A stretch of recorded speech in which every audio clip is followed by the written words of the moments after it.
इस हेडलाइंस के प्रायोजक हैं MDH, the real spice of India.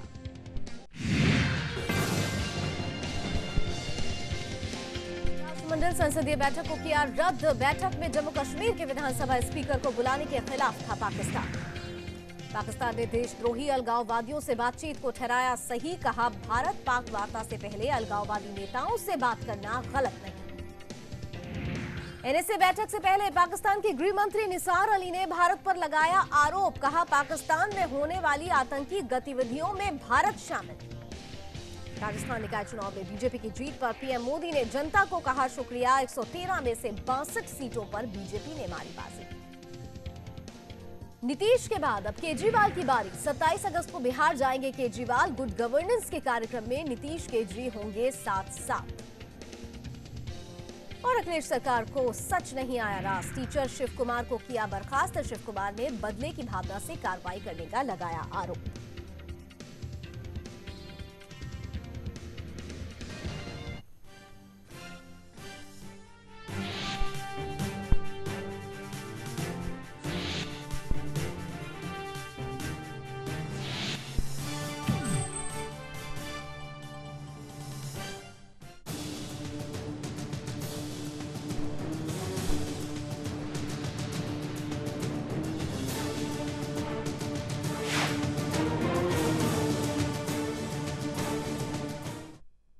Meeting with Kashmiri leaders is common practice before consultations and talks between the two countries whenever they take place. There have been more than 70 such violations over the last 2 months, and we have been regularly protesting to the Indian side through their High Commission here on such violations. Pakistan, as you know, wishes to maintain good relations with all its neighboring countries, and that requires a peaceful atmosphere. We are committed to that. कि भारत सरकार को भी ये बात समझ लेनी चाहिए कि आज नहीं तो कल कश्मीर का जो मसला है, समस्या है, इसे तो हल करना है। या तो बातचीत से हल करना है या जंग से हल करना है। जंग कोई नहीं चाहता। हम चाहते हैं कि पॉलिटिकल माहौल में इसको हल किया जाए। तो क्यों ऐसी कोशिशों को रोका जा रहा है? कल तो खुद मैं सुन रहा था कि मोदी साहब दुबई में कह रहे थे कि भाई आखिरकार सबको टेबल पे आना है, बातचीत करनी है, डायलॉग करना है। और जब हम टेबल पर आने की बात करते हैं, डायलॉग की बात करते हैं, तो हमें रोका जाता है, हमें घरों में बंद किया जाता है। तो ये पॉलिसी क्यों? तो मैं ये कहूंगा कि भारत सरकार को अपनी सोच में तब्दीली लानी चाहिए, एक पॉजिटिव चेंज लानी चाहिए, ताकि बातचीत हो और तमाम जो पक्ष हैं, तमाम जो स्टेक होल्डर्स हैं, वो इस प्रोसेस में इन्वॉल्व हो। वो बुनियादें हैं कि जो मुतनाज़ मसाइल है उनको हल करो। उसके लिए एक लीडरशिप के पास विल होनी चाहिए, फैसले करने की सलाहियत। और वो ऐसे फैसले होते हैं कि जिसमें आपके खुद बहुत से लोग नाराज भी होते। क्या वो विल आपके पास मौजूद है, या आप खाली फोटो अपॉर्चुनिटी के लिए कोई प्रोसेस शुरू कर रहे हैं? इसलिए ज़रूरत इस बात की है, अगर विल है तो उसके लिए एक ज़रूर एक पीसफुल एटमॉस्फेयर बनाया जा सकता है। ठीक है, जब पाकिस्तान के यहाँ आते थे लोग तो कश्मीरी लोग उनसे मिलते थे। तो मैंने जो बात की है कि अगर मुज़ाकरात करना है तो मुज़ाकरात खाली पाकिस्तान और हिंदुस्तान को हक नहीं है कश्मीर। जब तक इसका बुनियादी और असल फरीक टेबल पे नहीं होगा, हम उस मुज़ाकरात को ही रद्द करते हैं।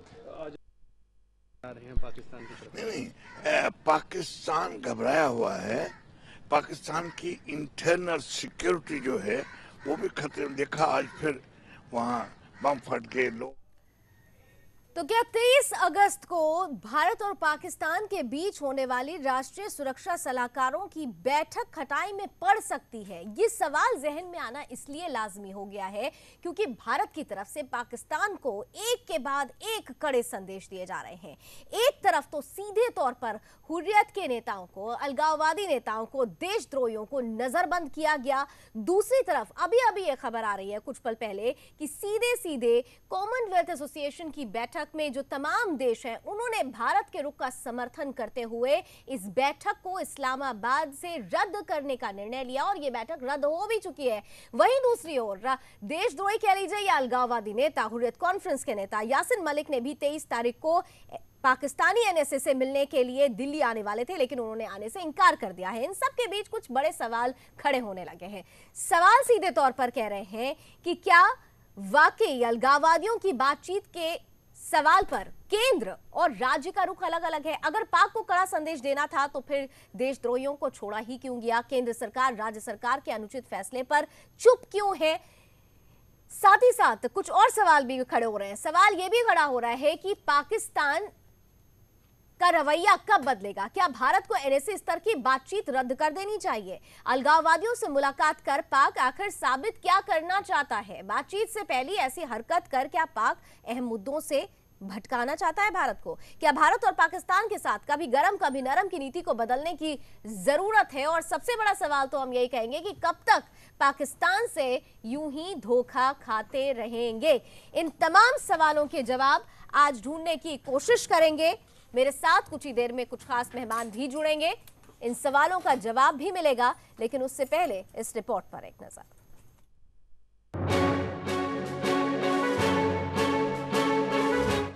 भारत पाकिस्तान के नेशनल सिक्योरिटी एडवाइजर्स के बीच बातचीत से 3 दिन पहले जम्मू कश्मीर में 2 घंटे का ड्रामा हुआ। सुबह करीब 10 बजे कश्मीर के उन सभी बड़े देशद्रोही नेताओं को नजरबंद किया गया जिन्हें पाकिस्तानी हाई कमीशन ने दावत पर आने का न्योता दिया है। कुछ देर बाद जम्मू कश्मीर लिबरेशन फ्रंट के चीफ यासिन मलिक को अरेस्ट भी किया गया, लेकिन दोपहर 12 बजे तक राज्य सरकार फैसले से पलट गई। सैयद अली शाह गिलानी को छोड़कर बाकी सभी अलगाववादियों को रिहा कर दिया गया। मीडिया रिपोर्ट्स में दावा किया गया है कि पीडीपी नेता महबूबा मुफ्ती के दबाव में उनके पिता और जम्मू कश्मीर के मुख्यमंत्री मुफ्ती मोहम्मद सईद देशद्रोही नेताओं की रिहाई के लिए राजी हो गए। पूरे ड्रामे पर मोदी सरकार की तरफ से कहा जा रहा है कि ये पाकिस्तान को भेजा गया एक संदेश था। वहीं पाकिस्तान की तरफ से खबर ये है कि वो अपने प्लान के मुताबिक अलगाववादियों से मुलाकात करता रहेगा। एनएसए बातचीत से पहले पाक ने अलगाववादियों से बातचीत का न्योता भेजा। अलगाववादियों ने पाकिस्तानी हाई कमीशन का न्योता मंजूर कर लिया। भारत ने कहा कि वो इसका करारा जवाब देगा। जम्मू कश्मीर के मुख्यमंत्री के आदेश पर अलगाववादी नेताओं को नजरबंद किया गया। कश्मीर में पाकिस्तानी झंडा दिखाने वाली आसिया अंद्राबी के घर पर छापा मारा गया। गिलानी को छोड़ बाकी सभी को अचानक रिहा कर दिया गया। भारत ने कहा पाक को कड़ा संदेश देने के लिए ये किया गया। पाक ने कहा कि अलगाववादियों से मुलाकात के अपने प्लान पर कायम है। पूरे घटनाक्रम को देखकर लगता है कि सरताज अजीत से अलगाववादियों की बातचीत के सवाल पर केंद्र और राज्य सरकार का रुख अलग अलग है। बहरहाल भारत और पाकिस्तान के राष्ट्रीय सुरक्षा सलाहकारों की बात से पहले जितनी खींचतान हो रही है उससे साफ है कि ये बातचीत जैसे मजबूरी में हो रही है, लेकिन बावजूद इसके भारत बातचीत के दौरान नए डोजियर, नए सुराग, नए नाम और पते देने की तैयारी कर रहा है। Bureau report, Sudarshan news.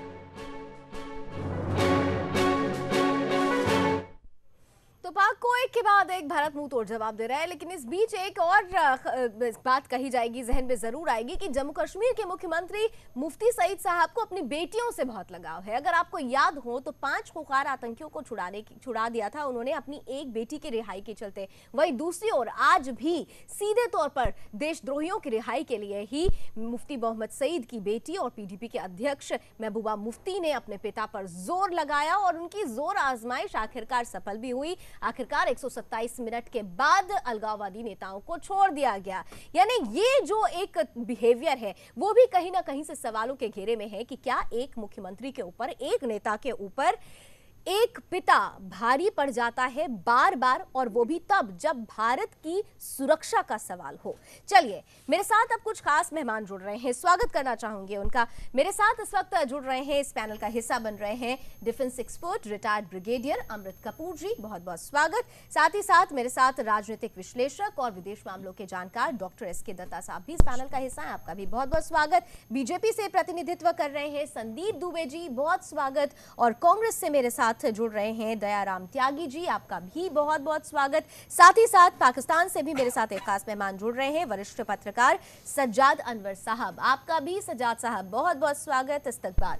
और शुरुआत मैं आज डॉक्टर एसके दत्ता से करना चाहूंगी। एसके दत्ता साहब, सबसे पहले तो ये मीटिंग होगी नहीं होगी हम इस पर जरूर आएंगे, लेकिन उससे पहले जो आज सुबह 10 बजे से लेकर जो 11:27 तक जो नजरबंदी का नाटक चला, आखिर ये कैसा नाटक था? मुफ्ती मोहम्मद सईद बार बार पहले उन्होंने कहा कि हम मैसेज दे रहे हैं, कठोर संदेश दे रहे हैं, उन्होंने नजरबंद कर दिया, बाद में महबूबा मुफ्ती के कहने पर छोड़ भी दिया गया। ये नाटक आखिर समझ से परा था?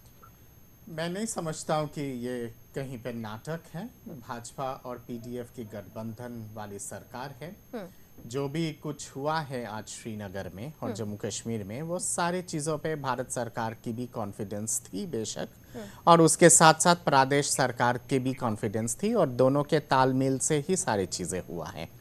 कभी कभी सिंबॉलिज्म बहुत इम्पॉर्टेंट होता है किसी भी सामने वाले व्यक्ति को समझाने के लिए या फिर सामने वाले देश को समझाने के लिए। लेकिन इस सिंबल का असर तो नहीं हुआ, वो तो अपने स्टैंड पर कायम है। पाकिस्तान कह रहा है हम तो मिलेंगे, और इधर लोग भी कह रहे हैं कि हम मिलेंगे। पाकिस्तान अपने स्टैंड पे कायम रहेंगे।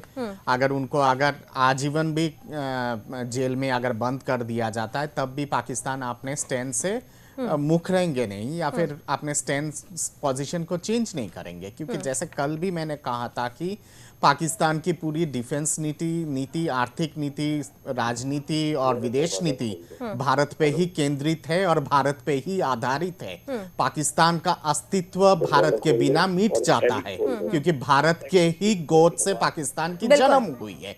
तो ये ऐतिहासिक सच्चाई को तो पाकिस्तान कितना भी मातम क्यों ना मनाए, इस सच्चाई को कहीं ना कहीं पे मिटा नहीं सकता। एक विषय यहाँ पे उठाना आवश्यक है, वो है कि पाकिस्तान जैसे हमेशा कहती है कि बंटवारा का unfinished task Jammu and Kashmir है। मैं कहता हूं कि जम्मू एंड कश्मीर का जो रुख है पाकिस्तान का, वो तो अपने जगह पे पाकिस्तान उस रुख को रखे।